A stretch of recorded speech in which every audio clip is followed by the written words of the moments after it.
Opposition leader Dr. Denzel Douglas has denied claims that the codes that were recently struck down by the courts in the case of Leon Natta Nelson versus the government as being those his former administration implemented. Natta Nelson was deemed to have contravened the Civil Service Code of Ethics as it pertains getting involved in active politics.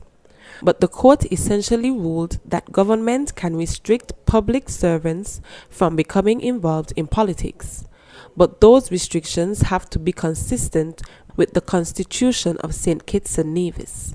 Speaking at a press conference on Wednesday, March 29th, Dr. Douglas challenged the notion that the Labour Party crafted the codes which are being enforced by this government. The law that has been deemed unconstitutional is a law that has been with us since colonial times. I'm sure it goes back all the way into the 50s. And several administrations over the years, as I've seen in the press, written in the press, have sought to have many attempts to revisit that law. In fact, I can tell you, when back in 1987, I accepted the election of the delegates at conference, the Labour Party conference. I accepted the election to become the deputy chair of the party. That law was used against me. As a result of that, applied by the Dr. Simmons administration. And so this is no law that Douglas created.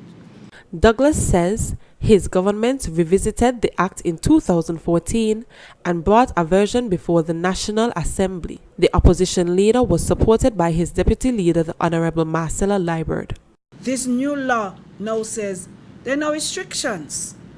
So I think that civil servants who were wronged, whose rights were infringed, now have an opportunity to have some sort of compensation for their rights. The Honorable Convis Maynard also supported Dr. Douglas.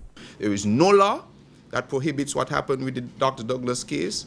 There is no Douglas law that Leon Natta was fighting against, as Dr. Douglas clarified, a colonial law that had gone through its iterations of improvement and whatnot and had some left to do.